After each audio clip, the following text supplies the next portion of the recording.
All right, you need to move. Right here.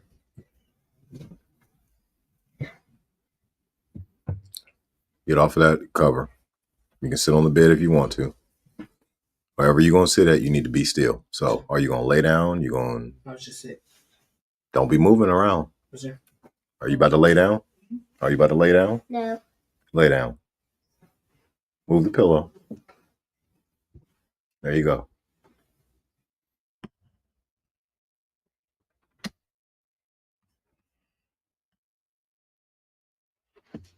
Welcome to the MasterMind Library. They call me Ferdinand, the bringer of balance, leader of many disciplines, and one of your hosts of the MasterMind Library, home of the MasterMind Book Club on FHTII.com. And today we are on episode 130. My co-host, he's asleep over here right now, so he's not. He'll be listening while he sleeps. And we are in chapter 12 of Booker T. Washington's own story of his life and work. All right, so let's go ahead and move to where we need to be, which I believe is 2:15. Yeah, I think it might be 2:13. I think I might have went too far. Let's see.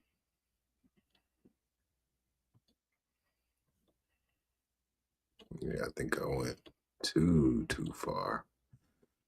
Okay, here we are, chapter 12. It's on page 205. Okay, honored by Harvard University. Let's go ahead and dive right in. Okay, let's make this a little bit larger for everybody. Okay. One of the most helpful things accomplished during the year 1896 was an exhibit of the industrial products of the Tuskegee Institute, made in New York City, Boston, and Philadelphia, in connection with a similar exhibit from the Hampton Institute. The Armstrong Association in New York City was instrumental in bringing about this exhibit. A large number of people who had no idea of the extent of our industrial work had an opportunity at these exhibits to see for themselves just what was being done by Hampton and Tuskegee. Our industrial exhibit included wagons, carriages, and wearing apparel of all kinds, manufactured by the students. The exhibit, however, was not confined to industrial products, but a thorough exhibit of academic work was also made. Some people have an idea that because industrial education is emphasized at Tuskegee and Hampton, very little attention is given to the academic training. This is an error. A close examination will prove that both at Hampton and Tuskegee, the academic training is very thorough and far-reaching. In fact, I, for some time, have been conscious of the fact that if we had only called this institution university or college, and had given the same course of training that we now give, we would have met with no criticism on account of not giving more academic training. We are thoroughly imbued with the idea that a little training thoroughly given goes farther than to attempt to cover a great deal of ground poorly. Education, after all, is only valuable in giving mental grasp and culture. Several times I have been asked what was the most surprising incident in my life. I have no hesitation in saying that it was the following letter from Harvard University, asking me to be present at the commencement at Harvard in June 1896 for the purpose of having an honorary degree conferred upon me. Harvard University, Cambridge, May 28th, 1896. My dear sir, Harvard University desires to confer on you at the approaching commencement an honorary degree, but it is our custom to confer degrees only on gentlemen who are present. Our commencement occurs this year on June 24th, and your presence would be desirable from about noon till about 5 o'clock in the afternoon. Would it be possible for you to be in Cambridge on that day? Believe me, with great regard, your very truly yours, Charles W. Eliot, President Booker T. Washington. Up to the time of receiving this letter, I had not the faintest idea that any college, much less the oldest and highest educational institution in the country, was about to or would ever confer upon me any honorary degree. It took me, of course, greatly by surprise. Commencement Day at Harvard, June 24th, 1896, was a memorable one, certainly one that I shall never forget. At the appointed hour, I met President Eliot and the overseers of the college at the designated place on the grounds for the purpose of being escorted in company with others to Sanders Theater, where the commencement exercises were to take place and the degrees to be conferred. In addition to the degree to be conferred on me, among others, Major General Nelson A. Miles, the commander of the United States Army, Dr. Bell, the inventor of the Bell telephone system, Dr. M. J. Savage of Boston, and others were invited to be present at the commencement for the purpose of receiving degrees. We were assigned places in the line of march immediately behind the president and overseers. As soon as we were placed in the line, the governor of Massachusetts, escorted by the Lancers, arrived and was assigned to the head of the line of march by the side of President Eliot. In this order, accompanied by the various officers clad in caps and gowns, we marched to Sanders Theater. After the usual commencement exercises, the time for the conferring of honorary degrees came. This at Harvard is always the most interesting and exciting feature of commencement, owing largely to the fact that no one knows until commencement day on whom honorary degrees are to be conferred. And as each name is called for an honorary degree, the expectation rises to the highest pitch, and the individuals receive cheers and applause in proportion as they are popular at the college. When it came my turn, I arose and President Eliot conferred upon me the degree of Masters of Arts in Appropriate Language. The whole ceremony for the first time at Harvard was performed in English. At the close of the commencement exercises, I was invited with General Miles and others receiving honorary degrees to lunch with President Eliot.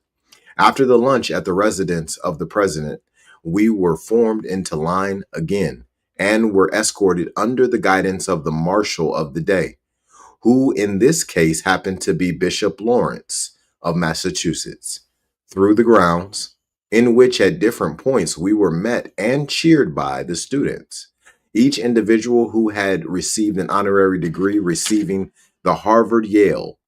The most interesting feature of that day was the alumni dinner, which occurred at the close of our march through the grounds. This dinner was served in Memorial Hall and, I think, was attended by at least 1,000 graduates of Harvard from all sections of the country, many of them eminent in affairs of state, religion, and the field of letters. Among the speakers at the alumni dinner were Governor Roger A. Wolcott, Senator Henry Cabot Lodge, General Nelson A. Miles, Dr. Savage, and others. When I was called upon to speak at the alumni dinner, I delivered the following address. Mr. President and gentlemen, it would in some measure relieve my embarrassment if I could, even in a slight degree, feel myself worthy of the great honor which you do me today. Why you have called me from the black belt of the South, from among my humble people, to share in the honors of this occasion is not for me to explain. And yet it may not be inappropriate for me to suggest that it seems to me that one of the most vital questions that touch our American life is how to bring the strong, wealthy, and learned into helpful touch with the poorest, most ignorant and humblest, and at the same time make the one appreciate the vitalizing, strengthening influence of the other. How shall we make the mansions on yon Beacon Street feel and see the need of the spirits in the lowliest cabin in Alabama cotton fields or Louisiana sugar bottoms? This problem Harvard University is solving, not by bringing itself down, but by bringing the masses up. If through me, an humble representative, 7 million of my people in the South might be permitted to send a message to Harvard. Harvard that offered up on death's altar young Shaw and Russell and Lowell and scores of others, that we might have a free and united country. That message would be, tell them that the sacrifice was not in vain. Tell them that by habits of thrift and economy, by way of the industrial school and college, we are coming. We are crawling up, working up, yeah, bursting up, often through oppression, unjust discrimination, and prejudice. But through them all, we are coming up. And with proper habits, intelligence, and property, there is no power on earth that can permanently stay in our presence, can permanently stay our progress. If my life in the past has meant anything in the lifting up of my people and the bringing about of better relations between your race and mine, I assure you from this day it will mean doubly more.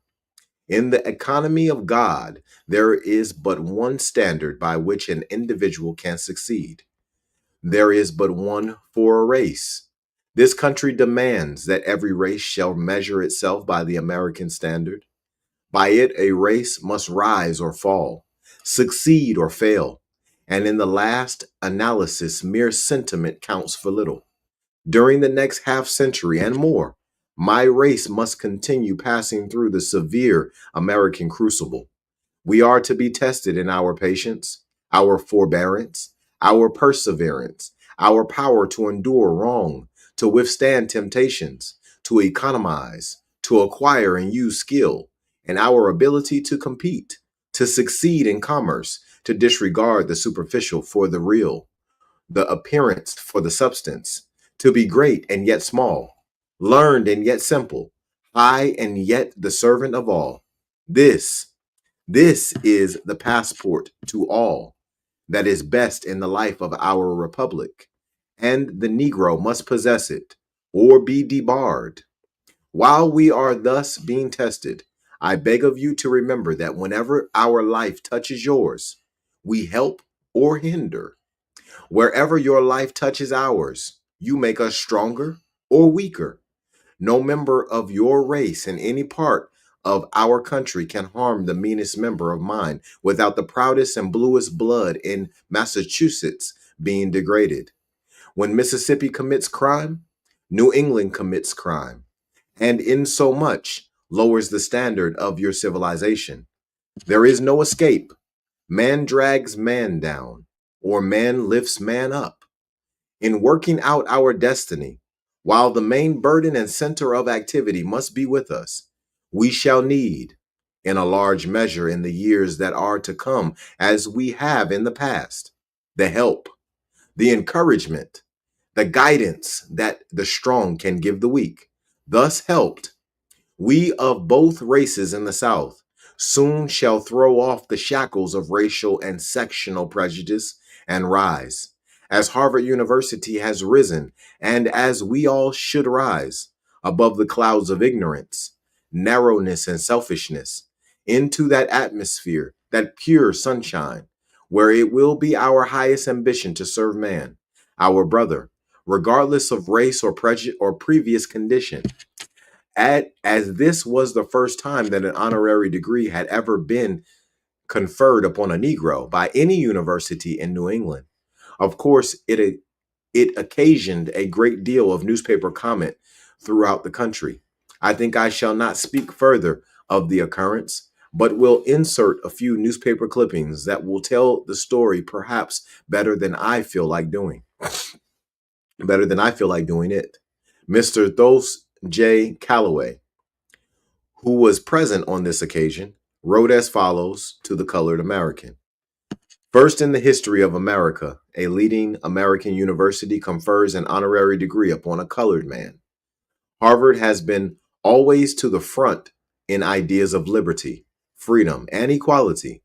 When other colleges of the North are accepting the Negro as a tolerance, Harvard has been awarding him honors, as in the case of Clement G. Morgan of recent date. Her present action, therefore, in placing an honorary crown upon the worthy head of Mr. Washington is but a step further in her magnanimity in recognizing merit under whatever color of skin. The mere announcement of this event is a great testimony to the standing of Mr. Washington. But to any black person who, as I did, saw and heard the enthusiasm and applause with which the audience cheered the announcement by President Eliot, the degree itself was insignificant. The Boston Lancers had conducted Governor Wolcott to Cambridge, and 500 Harvard graduates had double filed the march to Sanders Theater. It was a great day. Latin orations, disquisitions, dissertations, and essays in English were delivered by selected graduates, clad in stately and classic cap and gown. Bishops, generals, commodores, statesmen, authors, poets, explorers, millionaires, and noted men of every calling sat as earnest listeners. President Eliot had issued 500 diplomas by handing them to representatives of the graduates in bundles of 20 to 25. Then came the awarding of honorary degrees. 13 were issued. Bishop Vincent and General Nelson A. Miles, commander of the United States Army, being among the recipients. When the name of Booker T. Washington was called and he arose to acknowledge and accept, there was such an outburst of applause as greeted no other name except that of the popular soldier patriot, General Miles. The applause was not studied and stiff, sympathetic, and condoling. It was enthusiasm and admiration. Every part of the audience, from pit to gallery, joined in, and a glow covered the cheeks of those around me, proving that sincere appreciation of the rising struggle of an ex-slave and the work he has accomplished for his race. But the event of the day was the alumni dinner, when the speeches formed the most enjoyable bill of fare. 200 Harvard alumni and their invited guests partook of their annual dinner. 4 or 5 speeches were made. Among them one from Mr. Washington. At the close of the speaking, notwithstanding Senator Henry Cabot Lodge, Dr. Minot J. Savage, and others had spoken, President Eliot warmly grasped Mr. Washington by the hand and told him that his was the best speech of the day. Anent the conferring of the degree and the toast, the papers were unusual in favorable comment, says the Boston Post. In conferring the honorary degree of Masters of Arts upon the principal of Tuskegee Institute, Harvard University has honored itself as well as the object of this distinction. The work which Professor Booker T. Washington has accomplished for the education, good citizen, and popular enlightenment in his chosen field of labor in the South entitles him to rank with our national benefactors. The university can, the university, okay, let's put this on here.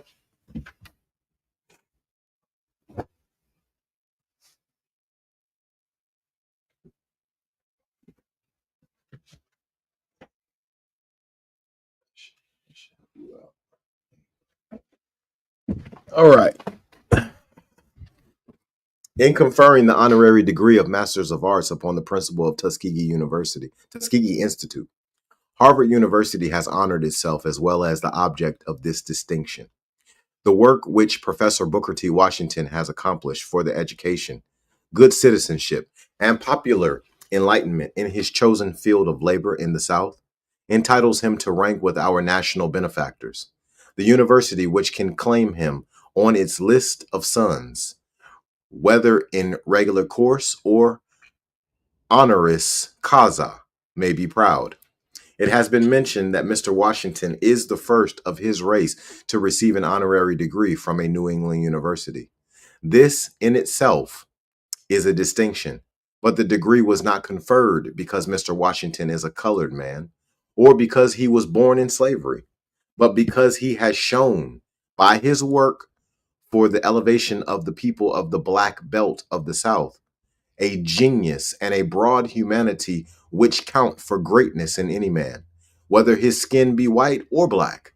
The Boston Globe said, "It is Harvard which, first among New England colleges, confers an honorary degree upon a black man. No one who has followed the history of Tuskegee and its work can fail to admire the courage, persistence, and splendid common sense of Booker T. Washington. Well may Harvard honor the ex-slave, the value of whose services, alike to his race and country, only the future can estimate." The correspondent of the New York Times wrote, "All the speeches were enthusiastically received, but the colored man carried off the oratorical honors, and the applause which broke out when he had finished was vociferous and long continued. In July of the same year, I delivered one of the addresses before the National Christian Endeavor Convention, which met in Washington. This meeting of the Christian Endeavor Society was attended by thousands of people from all sections of the country and some from foreign countries. I remember that in order to be present in time to speak at this meeting, I had to make a long and tiresome trip from Spirit Lake, Iowa, to Washington, and reached Washington rather late in the evening. In fact, when I got to the church where I was to speak, I found President F.E. Clark and the audience rather nervous about my appearance. I found it a difficult matter to get into the room, owing to the fact that every seat was taken and the aisles were full and the people on the outside of the church were clamoring for entrance. My address was finished about 10 o'clock that evening. At 11 o'clock, I took a train for Buffalo, New York, where I was to speak the next night before the National Educational Association, where 20,000 teachers were present. As I now recall the incident, I think these two meetings caused me perhaps as great mental strain and anxiety as I have ever experienced. I had to prepare special and set addresses for each meeting, and coming, as they did, so near together, anyone who has had experience in public speaking can easily imagine the difficulty with which I had to contend. I will give one or two short newspaper extracts that may convey an idea of the effect of these two addresses. The Buffalo Express gave expression in part as follows. It was a great close. It began with music and it ended with music. Not a false note was struck. Every tone rang true. And when the gavel rose for the final fall, the audience rose with it. And with one mighty voice sang America. All credit is due to Booker T. Washington for the keeping up of the spirit that dominated the vast audience. His address was magnificent. There was nothing of speculation, nothing of theory, nothing of supposition in his speech. It was a truthful, convincing statement of the condition of the Negro and the remedy for his wrongs. It teemed with humor and was arrayed in a splendid cloak of eloquence. The audience was larger than at any of the other sessions. An overflow meeting was held in Concert Hall, at which the addresses of the closing session were repeated. The overflow meeting overflowed, and over 2,000 people were turned away. 1,000 lingered outside until the convention ended. On July 12th, the Buffalo Courier contained the following.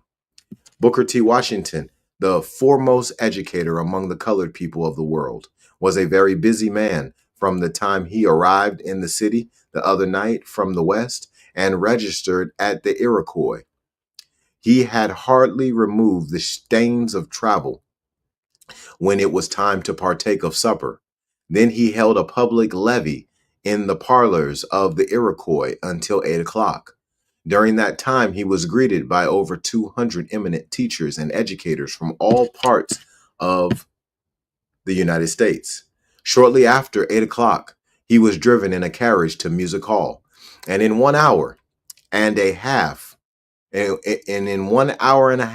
he made two ringing addresses to as many as 5,000 people on Negro education.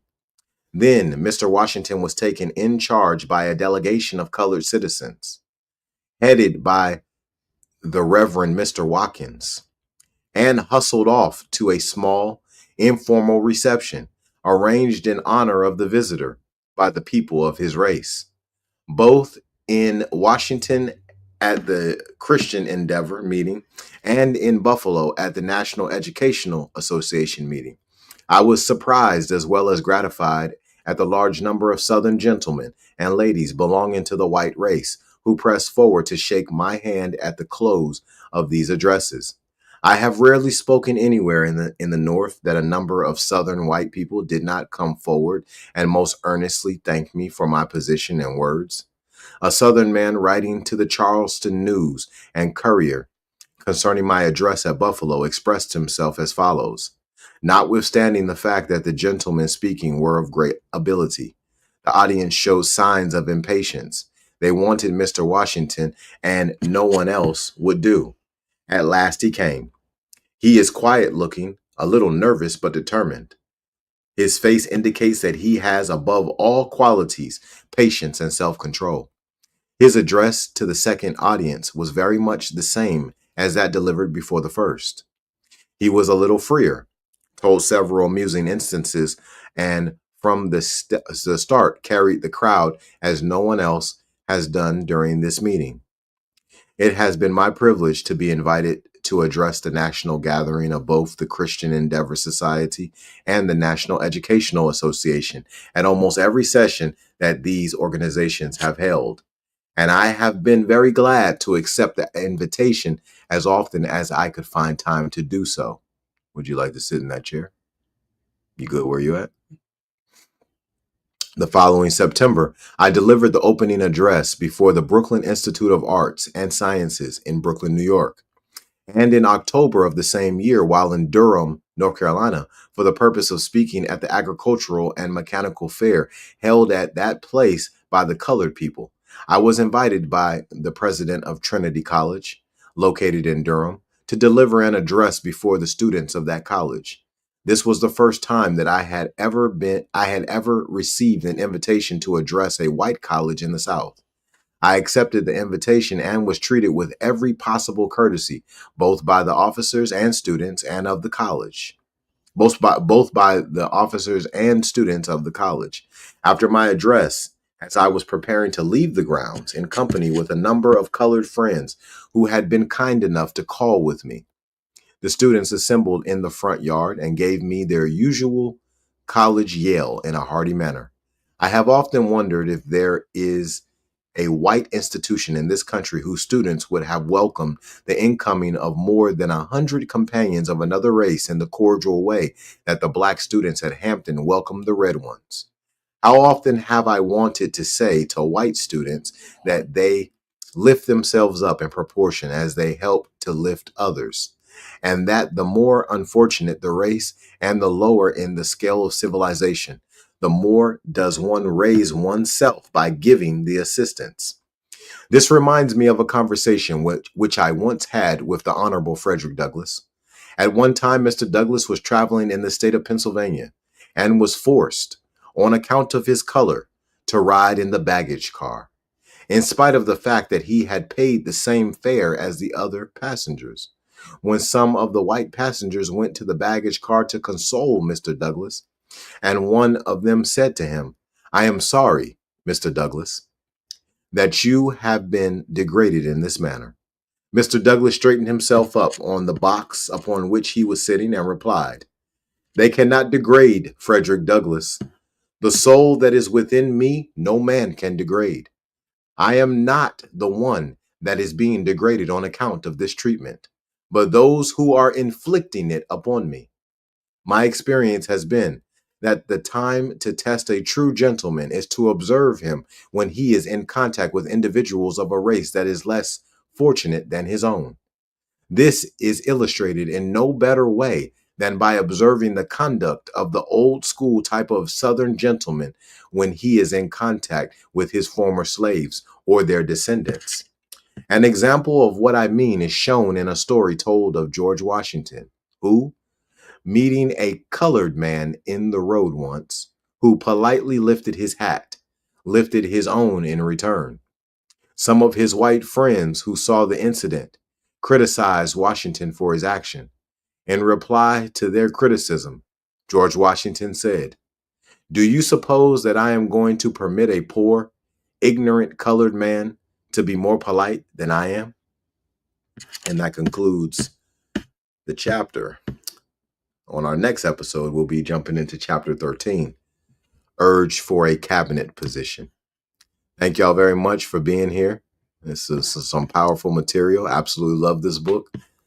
But I'm going to go ahead and jump on off of here. Y'all be blessed and expose your gift.